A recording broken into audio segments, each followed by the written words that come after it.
दोस्तों, पाकिस्तान कैसे बना एक कंगाल देश और पाकिस्तान आर्थिक संकट में क्यों फंसा हुआ है? आखिर पाकिस्तान में आटा दाल क्यों नहीं मिल पा रहा? तो चलिए शुरू करते हैं आज के वीडियो।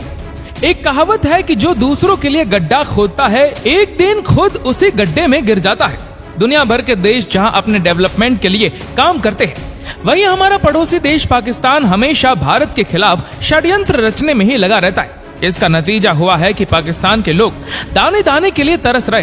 पाकिस्तान इन दिनों चौतरफा परेशानियों से घिरा हुआ है। राजनीति से जूझ रहे पाकिस्तान को आर्थिक मोर्चे पर भी बुरे दिन देखने पड़ रहे। हालात इतने खराब हो गए हैं कि पाकिस्तान अब दुनिया के सामने भीख मांगने को मजबूर है। वहाँ लोगों की रोज की जरूरतें पूरी नहीं हो पा रही। लेकिन इस सब के बीच सवाल ये उठता है कि आखिर ऐसी स्थिति आई क्यों? श्रीलंका में कुछ महीने पहले जो संकट आया था, उससे पाकिस्तान की सरकार ने क्यों नहीं सीखा? पाकिस्तान जबरदस्त आर्थिक संकट में फंसा हुआ है। यहाँ आटे दाल की कीमतें आसमान छू रही और लोगों के पास पैसा होने के बावजूद आटा दाल नहीं मिल पा रहा है। महंगाई अपनी चरम पर पहुंची हुई है और महंगाई दर 25% तक बढ़ गई है। दूध, प्याज, नमक जैसी जरूरी सामान इतने महंगे हो गए कि कई लोगों के लिए इन सब चीजों को खरीदना असंभव हो गया है। आटे दाल के लोगों में मारामारी हो रही है। पिछले 50 सालों में सबसे ज्यादा महंगाई दर से गुजर रहा है आज पाकिस्तान। डॉलर की कमी की वजह से जरूरी चीजों का आयात भी नहीं हो पा रहा है। अक्सर पाकिस्तान की मदद करने वाली उसके मित्र देशों का भी उस पर से भरोसा उठ चुका है। ऐसा नहीं है कि पाकिस्तान की सरकार के सामने एकाएक इस तरह का संकट आया है। इससे पहले भी लगातार आर्थिक संकट का घंटा बजता रहा है। लेकिन भ्रष्टाचार में डूबे पाकिस्तान के नेताओं ने कर्ज लेकर देश चलाया। नवाज शरीफ से लेकर इमरान खान और शाहबाज शरीफ तक कई सरकारी आए, लेकिन स्थिति को संभालने की किसी की तरफ से कोई कोशिश नहीं की गई। सभी कर्ज के पैसे पर अय्याशी करते रहे। जब हकीकत का लिमिट पार हो चुका है तो पाकिस्तान के दोस्त भी उसकी मदद नहीं करना चाह रहे। लेकिन सवाल उठता है कि आखिर आर्थिक संकट आया कैसे? दोस्तों, जब हम पाकिस्तान में आए आर्थिक संकट के कारणों को तलाशते हैं तो सबसे पहला तात्कालिक कारण नजर आता है बाढ़। 2022 में भीषण बाढ़ ने पाकिस्तान में जमकर तबाही मचाई। इस साल जून से अक्टूबर के बीच गर्मियों में 1/3 पाकिस्तान में बाढ़ की चपेट में था। सबसे ज्यादा असर सिंध और बलूचिस्तान वाले इलाके में था। एक अनुमान के अनुसार भीषण बाढ़ से करीब 3.5 करोड़ लोग प्रभावित हुए। एक्सपर्ट्स मानते हैं कि इससे उभरने में ही पाकिस्तान की अर्थव्यवस्था को कई साल लग सकते हैं। ये बाढ़ कितना भयानक था, इसका अंदाजा इस बात से लगाया जा सकता है कि इसे पाकिस्तान का सबसे भीषण जलवायु आपदा कहा गया है। इस बाढ़ के चलते 1700 से ज्यादा लोगों की मौत हो गई और 22 लाख से ज्यादा घर तबाह हो गए। 80 लाख लोग अभी भी विस्थापित हैं। इनके लिए इस आपदा से बाहर आने में अभी कई साल लग जाएंगे। यहाँ के हेल्थ सिस्टम पूरी तरह से ढह गया। 44 लाख एकड़ की फसलें बर्बाद हो गई और 8000 से ज्यादा लंबी सड़कों के साथ दूसरे इंफ्रास्ट्रक्चर तबाह हो गए। यूनिसेफ के अनुसार पाकिस्तान के 40 लाख बच्चे गंदे जल्द जमाव के आसपास रहने के लिए मजबूर हैं। इसके अलावा पाकिस्तान को सबसे ज्यादा घाटा हुआ है वहाँ की ऐसी राजनीति से। सरकार चाहे जिसकी भी बने, उसका मुख्य एजेंडा होता है भारत का विरोध करना। पाकिस्तान को जिस बजट का इस्तेमाल वहाँ की जनता की भलाई के लिए करना चाहिए, उसे वह भारत से निपटने के लिए डिफेंस बजट में करता है।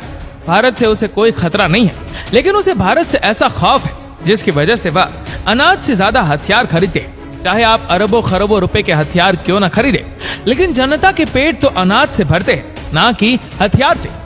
दूसरी अहम बात है भ्रष्टाचार। जब पाकिस्तान को कोई आर्थिक मदद मिलती है या फिर किसी स्रोत से आय होती है, तो उसे यहाँ के राजनेता और ऑफिसर पहले ही अपना जेब में भर लेते हैं। और नतीजा ये है कि पाकिस्तान की आर्थिक स्थिति पहले से खराब होती थी, लेकिन भीषण बाढ़ ने जलने पर नमक छिड़ दिया। इसमें गलत नहीं कहा जा रहा कि बाढ़ से हुए नुकसान की भरपाई में पाकिस्तान को कई साल लग जाएंगे। दोस्तों, यूनाइटेड नेशन ऑर्गेनाइजेशन का कहना है कि पाकिस्तान को बाढ़ से हुए नुकसान की भरपाई के लिए तत्काल 16 अरब डॉलर की जरूरत होगी। यह रकम इतनी बड़ी है कि पाकिस्तान की एकदम जर्जर हो चुकी अर्थव्यवस्था इसका बोझ उठा ही नहीं सकती। अब सवाल ये उठता है कि संकट की स्थिति में देश दूसरे देशों की मदद करते हैं, लेकिन पाकिस्तान की मदद कोई क्यों नहीं करना चाह रहा? तो आपको बता दें कि पाकिस्तान ने अपने मित्र देशों से इतना कर्ज ले रखा है कि इन्हें भी आप इसकी मदद करने से कतरा रहे। वर्तमान में पाकिस्तान पर $274 बिलियन का कर्ज है। उसे अगले 2 साल के लिए सालाना 20 अरब डॉलर से भी ज्यादा का कर्ज चुकाना है। 2017 में पाकिस्तान का सालाना कर्ज भुगतान 7 अरब डॉलर था, जो अब बढ़कर 20 अरब डॉलर हो गया है। पाकिस्तान के प्रधानमंत्री शाहबाज शरीफ लगातार अमेरिका और सऊदी अरब जैसे देशों से मदद मांग रहे हैं। United Nations secretary general Antonio Guterres की पहल के बाद पाकिस्तान को करीब 9 बिलियन डॉलर का मदद मिलने जा रहा है। इसके लिए जेनेवा में यूएन फंडरेज प्रोग्राम का आयोजन किया। इस्लामिक डेवलपमेंट बैंक ने 4.2 billion dollar, the world bank ने 1.692 बिलियन डॉलर, एशियन डेवलपमेंट ने 1.31 बिलियन डॉलर और सऊदी अरब ने 8 बिलियन डॉलर देने का वादा किया। वहीं चीन और America 1 billion, European union 9.3 crore, Germany 8.8 और जापान 7 मिलियन डॉलर देने को तैयार हुआ है। लेकिन पाकिस्तान के सामने एक बड़ी समस्या ये है कि उस पर किसी को भरोसा नहीं है, इसीलिए कोई भी इन्हें आसानी से मदद करने को तैयार नहीं होता। दुनिया की बड़ी से बड़ी देशों को पाकिस्तान की सरकार की मंशा पर शक रहता है। हद तो ये है कि उसका मित्र देश सऊदी अरब पाकिस्तान के प्रधानमंत्री की बात को भरोसेमंद नहीं मानता। जब उसे पाकिस्तान के सेना प्रमुख से भरोसा मिलता है, तभी वह को किसी तरह की आर्थिक मदद की घोषणा करता है। इंटरनेशनल कम्युनिटी ने 9 बिलियन डॉलर की मदद का वादा जरूर किया, लेकिन अभी भी सबके मन में सवाल ये है कि क्या मदद की राशि बाढ़ पीड़ित 3.5 करोड़ लोगों तक पहुंच पाएंगे। इसकी मुख्य वजह है पाकिस्तान की राजनीति और प्रशासन में फैला भ्रष्टाचार। पाकिस्तान की आम जनता और इंटरनेशनल एजेंसीज को इस बात की आशंका है कि कहीं मदद की राशि का एक बड़ा हिस्सा सरकार खुद के खर्चों को पूरा करने में ना लगा दे, और इस बात की भी आशंका है कि सरकार का विरोध करने वाले बलूचिस्तान के इलाकों में मदद नहीं पहुंचेंगे। दोस्तों, पाकिस्तान ने डॉलर के जाने की कई रास्ते बना लिए हैं, लेकिन डॉलर के आने के रास्ते बंद होते जा रहे हैं। गरीबी में आटा गीला करने वाली बात तो ये है कि दूसरे देशों में काम करने वाले पाकिस्तानी नागरिकों की तरफ से भेजी जाने वाली रकम भी लगातार घटती जा रही है। दिसंबर 2022 में सिर्फ 2 अरब डॉलर रह गए, जो पिछले 2.5 साल का सबसे निचला स्तर है।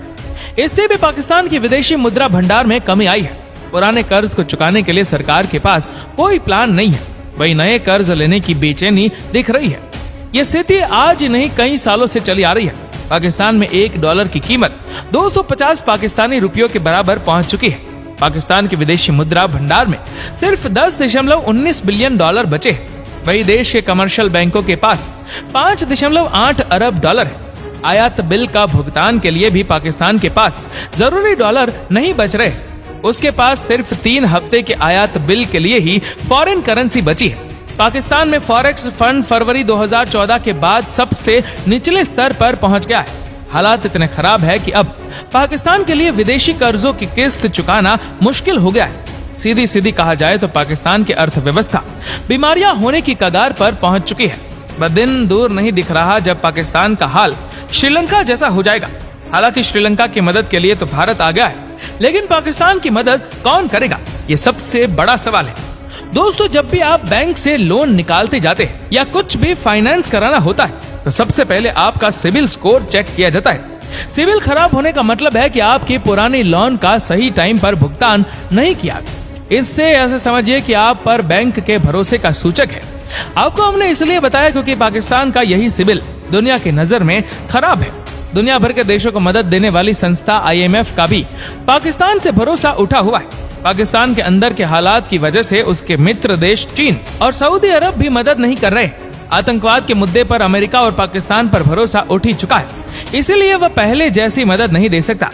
दोस्तों, आपके मन में भी सवाल उठ रहा होगा कि क्या पाकिस्तान इस आर्थिक संकट से उबर पाएगा? तो इसका जवाब है हाँ, लेकिन इसके लिए पाकिस्तान को ऐसा करना होगा जो आज तक उसने नहीं किया और आगे भी इसकी संभावना नजर आती है। दरअसल पाकिस्तान के आर्थिक संकट से निकलने का राज छिपा है भारत के साथ अच्छे संबंध, लेकिन उसके लिए सबसे पहले पाकिस्तान को अपने देश में ही आतंकवादियों को पनाह देना बंद करना होगा। इसके अलावा उसे कश्मीर को भारत का अंग स्वीकार करना होगा और उस पर अपना दावा हमेशा के लिए छोड़ना होगा। जब भारत के साथ संबंध अच्छे हो जाएंगे तो पाकिस्तान को अपने डिफेंस बजट पर ज्यादा खर्च करने की जरूरत नहीं होगी। इससे बचे पैसों का उपयोग वहां की जनता के लिए किया जा सकेगा, लेकिन ऐसा होता हुआ दूर दूर तक नजर नहीं आता और उसके साथ ही पाकिस्तान का आर्थिक संकट भी हमेशा के लिए खत्म होता नजर नहीं आ रहा है। अगर पाकिस्तान भारत की मदद के बिना आर्थिक संकट से उभरना चाहे तो क्या ये संभव है? इसका जवाब भी हाँ है। क्योंकि पाकिस्तान को प्रकृति ने बहुत कुछ दिया है। पाकिस्तान की इकोनॉमी को इस देश में मौजूद सोने तांबे की खानें इस संकट से उबार सकती है। बलूचिस्तान प्रांत की खानों में सैकड़ों टन सोना बना पाए सोने तांबे के विशाल भंडार पाकिस्तान के काम आ सकते हैं। पाकिस्तान के बलूचिस्तान प्रांत में स्थित रिकॉर्डिक माइन दुनिया के सबसे बड़े सोने और तांबे की खानों में से एक है।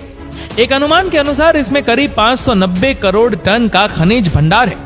प्रति टन खनिज भंडार में करीब 0.22 ग्राम सोना और करीब 0.41% तांबा मिल सकता है। हालांकि इसका इस्तेमाल करने को लेकर अभी तक कोई रिपोर्ट नहीं है, लेकिन उम्मीद है कि इस तरीके से यह देश एक झटके में फिर खड़ा हो सकता है। लेकिन वहां के नेताओं का घर भारत को कोसने से ही चलता है, तो फिर डेवलपमेंट पर क्यों ही ध्यान दें। एक और जहां देश की अर्थव्यवस्था चरमराई हुई है और लोगों को खाने के लिए तरसना पड़ रहा है, वहीं दूसरी ओर पाकिस्तानी सेना और यहाँ के राजनेता अरबों में खेल रहे। एक रिपोर्ट के अनुसार सिर्फ शाहबाज शरीफ के परिवार की संपत्ति करीब 700 करोड़ रुपए है। इसी से आप समझ लीजिए कि पाकिस्तान के राजनेताओं को वहां की जनता से कितनी हमदर्दी है। पाकिस्तान की जनता के लिए वहां की सेना और नेताओं से बड़ा दुश्मन कोई और नहीं है। अगर पाकिस्तान को आने वाले समय में आर्थिक संकट से रोकना है, तो सबसे पहले वहां की जनता को इन दगाबाजों के खिलाफ आवाज उठानी पड़ेगी। हालांकि अभी भी स्थिति से निपटना किसी भी कीमत पर आसान नहीं है। पाकिस्तान को अंतर्राष्ट्रीय मदद तो मिल गई, लेकिन उसका इस्तेमाल कितनी अच्छी तरीके से होगा वह तो समय ही बताएगा। तो दोस्तों, ये है वह कारण जिसकी वजह से पाकिस्तान में इकोनॉमिक क्राइसिस हो रहा है। तो दोस्तों, आज की हमारी वीडियो कैसी लगी हमें नीचे कमेंट करके जरूर बताएगा। और अगर आपको वीडियो अच्छा लगा हो तो इस वीडियो को लाइक करेगा, शेयर करेगा ज्यादा से ज्यादा लोगों तक। और ऐसी ही और भी इंटरेस्टिंग वीडियोस के लिए फॉलो करें हमारे पेज को और सब्सक्राइब करें हमारे यूट्यूब चैनल को, जिसकी लिंक हमने नीचे कमेंट सेक्शन में दे रखी है, जिसके ऊपर क्लिक करके हमारे चैनल को आप सब्सक्राइब करें और बेल आइकन दबाएं, ताकि हमारे हर लेटेस्ट वीडियो की अपडेट आपको मिलेगी सबसे पहले। धन्यवाद।